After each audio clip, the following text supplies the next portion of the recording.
कर्मण्येवाधिकारस्ते मा फलेषु कदाचन मा कर्मफल हेतुर्भुर्मा ते संगोऽस्त्वकर्मणे. This is very powerful thought, shlok, learning, lesson, whatever you want to name it, which is saying that work on your actions, work on your efforts. This is only in our control. Rest, leave the results, because if your actions are very true, loyal and honest, consequences automatically will be a very positive. So with this very optimistic thought, let us start solving today's questions, which are PYQs from J Mains itself. So our first question comes. Here comes the first question. Okay, now in this we have to do some changes first. Okay, now hx we have to find, and what are hx is? It is f of mod of x and plus mod of f of x. Okay, ठीक है. तो our fx is given to us, ठीक है, x minus 2 x2 and it is minus 2. Now f of mod of x, ठीक है. Now you cannot take negative sign. आप negative sign negative x ले नहीं सकते because it is mod of x. So it will become, ये हमारा बन जाएगा minus 2 minus of x. कब? जब ये 0 से छोटा होगा, और जब ये minus 2 बन जाएगा जब ये 0 से बड़ा होगा, ठीक है. Second thing is f of x, उसको हमें मॉड में लेना है, ठीक है. तो ये हमारे पास बन जाएगा 2 when x is less than 0 and it is 2 minus x when this x is greater than 0. Okay. Okay. Yes, तो अब हमारे पास ये f of mod of x बन गया, ये मॉड ऑफ एफ एक्स बन गया, ठीक है. एच एक्स हमें क्या चाहिए? दोनों का एडिशन चाहिए, ठीक है. तो ये हमारे पास जब x से छोटा है ये, तो ये माइनस एक्स बन जाएगा, और यहाँ पे ये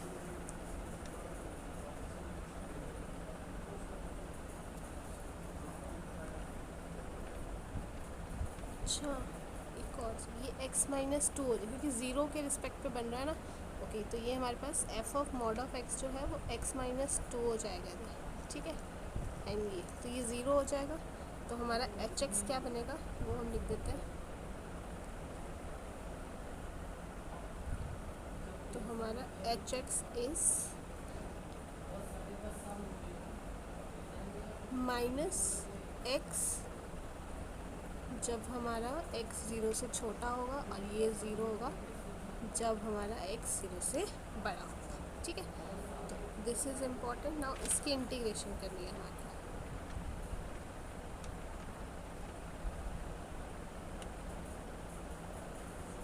ठीक है. देखो, दिस इज़ वेरी इंपॉर्टेंट. आपको ये देखना है कि जहाँ पे हम मॉड ऑफ x दे रहे हैं और ये फुल मॉड ऑफ x है, ठीक है. ओके, नाउ अब हम यहाँ पे क्या करेंगे? इंटीग्रेशन करेंगे. तो हमारे पास इंटीग्रेशन 0 से लेके k तक है. अब देखो 0 से बड़ी है, तो 0 से बड़े में तो हमारा 0 ही है, तो फिर ये तो आंसर 0 ही आ जाएगा, ठीक है. लिमिट्स देखो ना, 0 से k था, तो हमें तो यही वाला लेना होगा, तो 0 ही आ गया.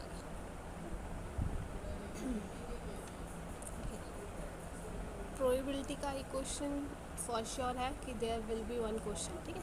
There are 3 bags A B C. A bag में हमारे पास 7 ब्लैक बॉल्स है और 5 रेड, ठीक है. बी बैग में हमारी 7 ब्लैक है, अच्छा सब में सेम है, यहाँ पे 5 रेड है, और सी में हमारी 7 रेड है और 7 black. Ball is drawn and found to be black. अच्छा ब्लैक निकलेगी, फाइंड द, अच्छा कि हमारी ये जो निकली है ये बैग ए से निकलेगी. ओके, तो इसका तो डायरेक्ट फॉर्मूला ही है. तो ये प्रोबेबिलिटी आ जाएगी हमारी फेवरेबल कैसे सकते हैं 7 और बैक ए से ही आना चाहिए 7/12। ये नीचे हमारी टोटल प्रोबेबिलिटी आ जाएगी। तो टोटल प्रोबेबिलिटी कितनी है 7/12। ठीक है, अब सेकंड बैग से ब्लैक नहीं आना चाहिए तो 5/12 हो जाएगा और यहाँ पे 7/14 आ जाएगा। ना बस यही हमें सॉल्व करना है। तो ये आ जाएगा 12/12 प्लस 1/2। तो कट गया, ये 1 आ गया, ये 7/12 2/3 7/18। ठीक है, दिस इज योर आंसर।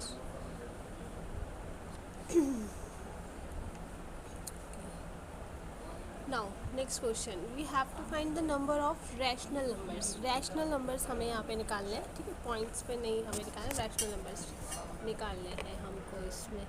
अच्छा नहीं रैशनल में तो सब आ रहे मतलब रूट वाला नहीं होना चाहिए, बाकी कुछ भी हो सकता है। ठीक है, तो यहाँ पे हमारा ये TR+1 ये क्या हो जाएगा 15 CR फर्स्ट फंक्शन हमारा, तो 15 -R/5 और ये 5 आ जाएगा, तो ये R/3। ओके, नाउ अब आपको देखो R की वैल्यू निकालनी है। तो R की वैल्यू कभी भी आपकी फ्रैक्शनल तो नहीं हो सकती है ना, वो आपका एक इंटीजर ही होनी चाहिए। तो ये हमारा क्या बता रहा है कि 5 -R ये भी एक इंटीजर होना चाहिए और R/3 भी क्या होना चाहिए, एक इंटीजर होना चाहिए। और ये क्या होना चाहिए 3, मतलब 3 इस इंटीजर को डिवाइड कर सके, और यहाँ पे कि 5 इस इंटीजर को डिवाइड कर सके। तो 5 और 3 15 है ना, 15 आ गया ना एक तरह से हमारा। या तो R हमारा 0 हो या फिर R जो है हमारा 15 हो। ठीक है, 15 आ गया ना एलसीएम, 5 और 3 का एलसीएम 15 आ गया। अब 1 से लेके 15 के बीच में क्या होगा, 0, या तो R की वैल्यू 0 होगी, 1 2 3 4 5 कोई भी नहीं होगी, 15 होगी। तो यही दो वैल्यूज़ निकली R की। तो total number of rational terms कितनी होगी 2, 0 और 15 बस। I am trying to be in a speed so that आपका टाइम भी ऑब्वियसली वेस्ट ना हो। You solve as much as questions, लेकिन टाइम भी सेव है। ठीक है, तो चलो अब इसमें हम क्या करेंगे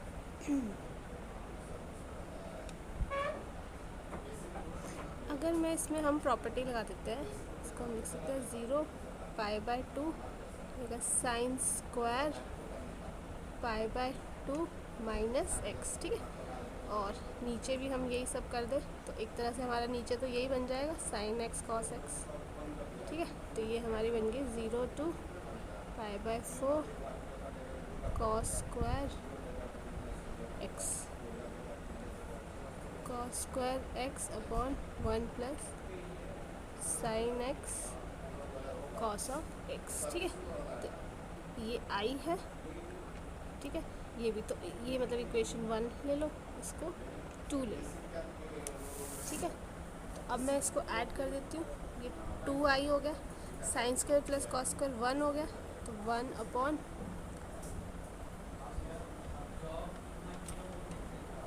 sign x cos x 0 to π/2।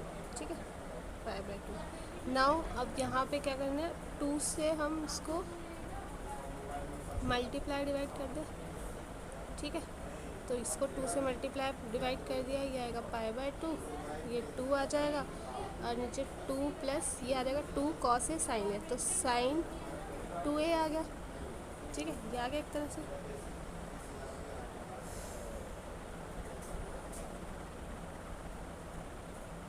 Okay,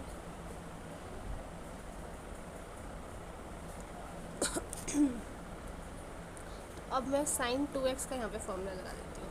तो ये मेरा आएगा 0π/2, ये मेरा आ गया dx। ठीक है, और 2 प्लस यहाँ पे 2i था ना, तो उससे 2a कट गया, तो ये मेरा i हो गया। ठीक है, ये आ जाएगा 2 टेंजेंट x और 1 plus tangent square x, tangent square x। ठीक है, तो ये हम सॉल्व करेंगे, तो ये आ जाएगा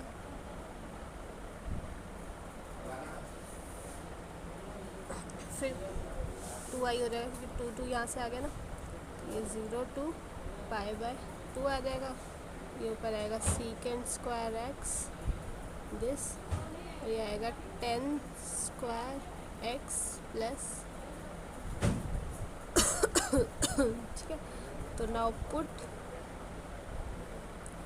10x को t पुट कर दिया, ठीक है। तो ये मेरा आ गया 0 to इन्फिनिटी आ जाएगी लिमिट्स, ये हो जाएगा dt, ये होगा t square plus t plus 1, ठीक है। तो अब यहाँ पे आ जाएगा 2 times I is equals to 0 to infinity dt upon, इसमें कंप्लीटिंग द स्क्वायर्स कर देती हूँ, तो t प्लस 1/2 का होल स्क्वायर, और ये आ जाएगा √3/2 का होल स्क्वायर। कुछ नहीं किया, सिर्फ कंप्लीटिंग द स्क्वायर्स कर दिया, ठीक है।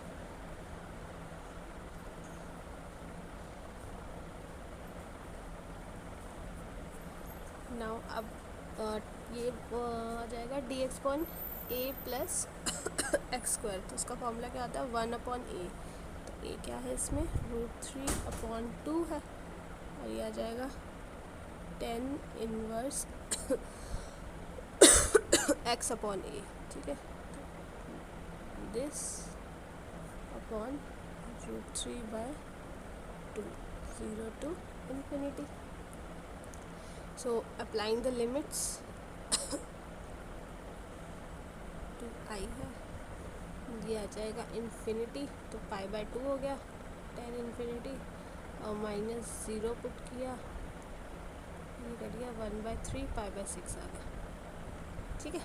तो ये आपका पास ऑन सॉल्विंग, ठीक है, दिस इज योर आंसर π/3√3।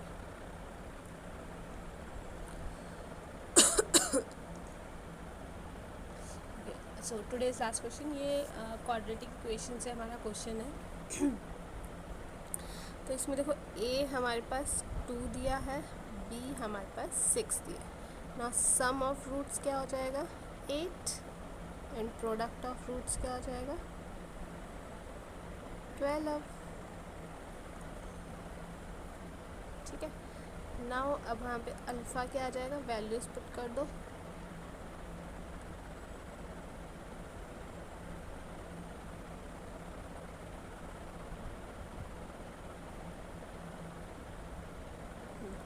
ये 1/2⁴, ये 5 आ जाएगा, और बीटा जो है हमारा ये आ जाएगा 12 - 2 1/14 10 plus 9।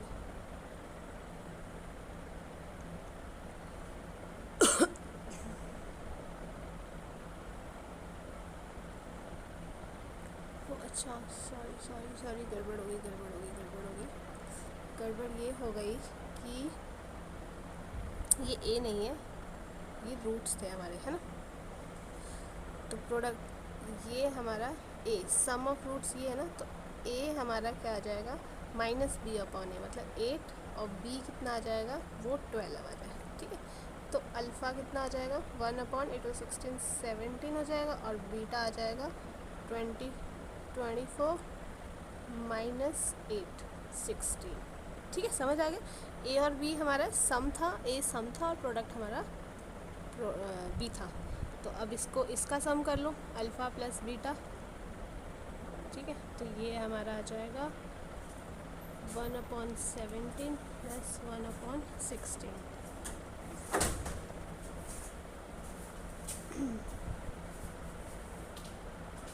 it is 33 alpha plus beta. Now our product is 1/17 into 1/16.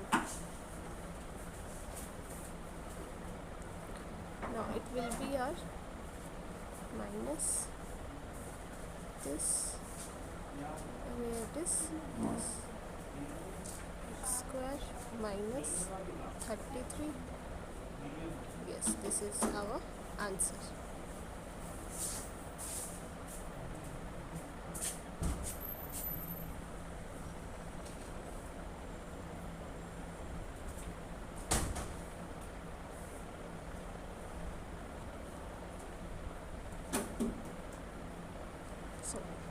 Done, thank you.